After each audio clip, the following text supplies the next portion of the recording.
Hello, and welcome back to the Career Diet Podcast. In today's episode, I want to share some mind blowing facts about the hiring process that I personally learned after I got into the recruitment industry myself.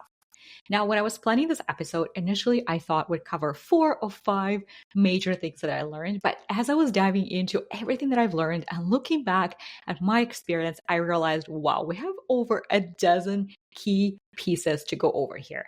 Now, some of them I have shared on my social media before in some other podcasts. And I have noticed that oftentimes when I share them, job seekers get angry. And that is because a lot of job seekers don't really know what's going on behind the scenes. And that's why I am here to share the truth with you. So this is going to be a 2-part episode because again, I realized I have so much to share here. And in today's episode, I'll cover the first 6 facts about the recruitment process that I learned working in the industry. So let's dive into it. Now, before we do, if you are job searching right now, you are probably going to enjoy my free masterclass all about how to discover what your dream next step is, what that dream opportunity is for you, and how to land it in the fastest, easiest way possible. Simply head to thecareerdiet.com/dream job or use the link in the show notes. This masterclass is full of tangible tools and actionable advice, so make sure to check it out. All right, let's start with the episode. Hiring fact number 1. Companies partner with recruitment agencies in addition to having their own internal team recruiting. I've shared this on the podcast before, but in my own recruitment experience, what I witnessed was that a big organization, so let's say a major bank that has thousands of employees, meaning that they also have hundreds of people on their talent team, they partner with a dozen, I'm not exaggerating, a dozen of recruitment agencies that are also helping the bank and any other large employer to recruit for some of their roles. That's because they have such high demand for talent that it is just really hard for them to keep up. And to you, the candidate, that is actually good news. I know it sounds like, well, wait a second, Anna, that's not good news because now I'm not just competing against people who are applying directly to those organizations. I'm also competing against those recruitment agencies. But it is a good news because that is again, and I've talked about this before on the podcast, that is again proof to you that it is really hard for employers to find talent. So they're going all out to find the right people. But this fact in itself that, wait, they don't just have one agency, they have a dozen agencies recruiting for the exact same role, just completely blew my mind. To be honest, when I think back to it, I'm still kind of shocked because that is a lot of resources spent on and invested in hiring. Hiring fact number 2. Job descriptions are not accurate. Now, job descriptions are created typically in one of 2 ways. Number 1, it's a copy of a generic job description. So if you've ever looked at a job description online and thought, well, this doesn't help me at all. This is the most generic description of a marketing manager role or a project manager role. That's one way descriptions come up. The second way is a recruiter sits down with a hiring manager and asks them, well, tell me what you're looking for. And that's when a hiring manager just goes all out and they tell you everything they can think of that would be great for the candidate to have. So maybe they're thinking of someone they already had in that role and they think this person had this type of experience that they brought, or they before worked for this type of company, or they had this degree and it was very helpful. So let's add that to the job description. So they're really trying to put as much as they can think of into this job description. So if you read a job description that's very detailed and you feel like it's describing a unicorn, that's because it is describing a unicorn and that person probably doesn't exist. Now, in reality, the recruiter's job in this scenario is to tell the hiring manager, listen, everything you're telling me is making me think that this person probably doesn't exist. So what are the key skills and experiences that you're looking for from this person? So let's be kind of realistic here. But not every recruiter is going to do that. And sometimes the hiring manager's response to that is, hey, let's just try and see what we can find. Now, the first scenario where the job description is very generic happens when, let's say, a hiring manager is busy and they keep kind of pushing back that meeting with the recruiter, that conversation with the recruiter, where the recruiter really wants to understand, okay, who are we actually looking for? And the hiring manager is not really giving them much. So in that scenario, a recruiter basically just has to post this very generic job description. Sometimes those generic job descriptions also come up when an employer is kind of proactively looking for candidates. So it can be a role that they hire for a lot, maybe not in this specific moment, but they just want to have a pool of candidates available in their system that they can always tap into and look through when they are actively hiring. So my kind of point here is, don't just rely on the job description. If it's too generic, you have to talk to the employer, ideally even before you apply, to understand what the role is really about and whether it is the right fit for you before you pursue that role. On the other hand, if it is very, very specific, that shouldn't stop you from applying for the job because, again, this person probably doesn't exist. Hiring fact number 3. Employers love referrals. Now, this is something, again, that makes a lot of people mad. But the reality when I used to hire was we had to move so fast. We had multiple new roles come out every single day. So my team, which included multiple recruiters and multiple account managers, we would all meet once a day in the morning and talk through all the roles that we have open. So as an account manager, I would talk to my team about the specific new roles and specifically what we're looking for from those candidates. And what would happen on that call, recruiters and other account executives would tell me, I actually already have someone in mind who can be perfect for this role. Let me talk to them and see if they're interested. So what does that tell you? Smart employers and good recruiters always have a pool of candidates that they're working with. They always have people in mind that they can call. So that's where we always started. Who do you know already?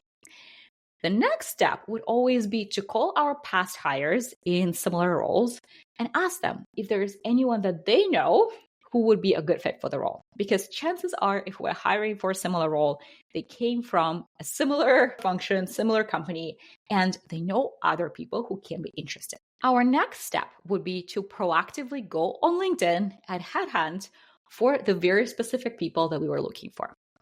And then if none of that worked, we would go ahead and post the job. And again, when I share this, some people get very frustrated and they say, well, this is not fair. We don't really get a chance. But again, the reality is for the recruiter, they want to move as fast as possible. They realistically, in most scenarios, they don't have months to look for that hire. Of course, this is situational. In my case, we had to have candidates within a couple of days, and we had to have really good candidates because realistically, my compensation depended on it. So I didn't have time to wait around for the candidates to come to me. And that's the reality for a lot of employers. Now, at the same time, when it is someone who comes recommended, whether by your colleague or your past hire, that is someone that you trust a lot more because there is that recommendation. And typically that ends up being a really good hire, which is another reason why employers love referrals so much.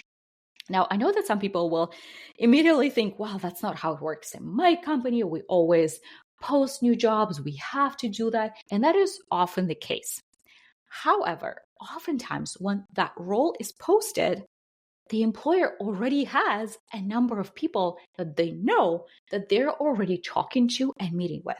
So when you're looking at the job that was just posted, you are already in a disadvantage compared to people who either were headhunted or proactively met with the employers ahead of time. So the takeaway here is don't get mad about this process, but rather change your strategy around how you job search so that you can match what employers are actually doing. Hiring fact number 4, most applications that come in are not relevant. So when you see 400 people have already applied for this job, most people don't pursue the job, right? Because you think, well, what's the point? There are already 400 applications. Having been on the other end of it, you have hundreds of applications, and there may be a couple that you could actually work with. So the reality is those applications that come in are either too junior, too senior, they have completely irrelevant experience, or it's, let's say, someone who is located on the other end of the world. So that means two things to you. If you are going for the exact same role that you have right now, you shouldn't worry about those hundreds of other applicants because, once again, most of them are not really relevant. Now, if you are going for any sort of change, so you want to change functions or industries, or you want a more senior role, or you're moving cities or countries, to you, that means that, well, it will be actually really hard to get through the ATS system because they're looking for that really, really good match. So I need to actually be a lot more proactive. And instead of even submitting my application altogether, let me be a lot more proactive. Let me meet the hiring managers within my target employer so that they know me, they like me, and that's how I get the interview. Which is why, if you've been following me for a while, you know that I talk about building your brand, building your network so much. Because if you are relying on submitting those applications, that's a lot of your time and energy, and it's really hard to get past the ATS system. If this is the topic that you want to dive deeper in, I'll definitely do another podcast episode where we'll talk about the ATS system and how that criteria altogether works and how recruiters are actually, so humans are the ones setting that criteria up. And then what you can do if you are someone who is applying and not really getting through and you want to be landing interviews with ease through networking. So we'll definitely dive into that topic separately. Hiring fact number 5. Headhunters would proactively market star candidates to the employers that are not hiring right now. This specific strategy really blew my mind when I got into recruitment, and I had no idea that is what was going on behind the scenes. So headhunters working for, let's say, recruitment agencies are trained to identify star candidates. And if you haven't listened to episode number 2, where I talked about who that star candidate is, so they're trained to identify those star candidates.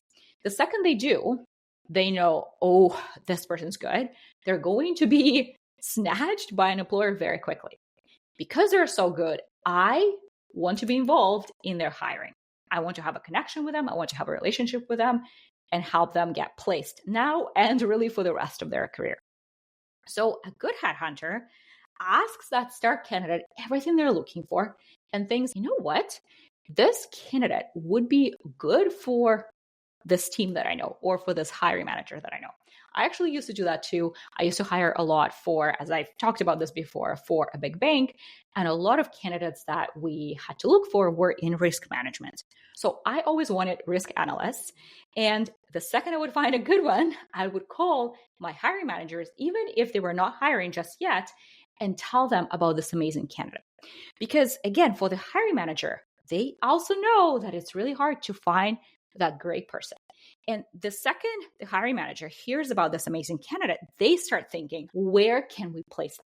This is something that I think a lot of candidates don't realize, is that when you are that star candidate, when you present yourself as that star candidate, employers think of a role for you, even if they don't have it.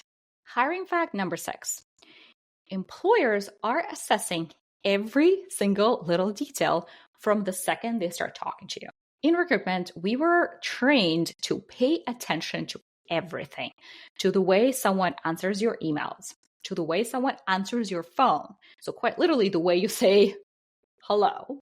We were trained to look at whether you're looking me in the eyes when you're talking to me, to assess your energy, to assess the questions that you're asking, to assess how self-aware you are, to assess what is it that you're looking for, to assess how you talk about yourself, your skills, your experience, how you talk about what compensation you're looking for. Are you beating around the bush, or you're just telling me, hey, I want between X and Y? In fact, we were taught to make that assessment in the first few minutes, sometimes even seconds of a conversation with someone we just met, whether this person has the potential to be that star candidate that you can now be excited to put in front of the hiring manager, or you quite quickly can decide, you know what, this is not a star candidate. And trust me, every single employer, whether it's a recruiter, whether it's a hiring manager, is thinking that same way. Is this the star candidate? And oftentimes this assessment happens subconsciously. So yes, we were trained in recruitment how to do this consciously and like take notes and really dive into every single detail.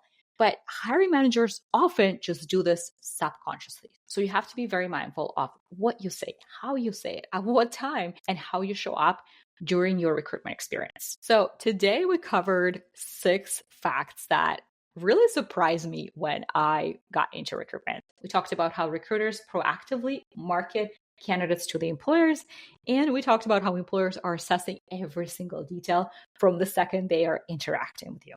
I am curious, which one of these facts was the most surprising to you?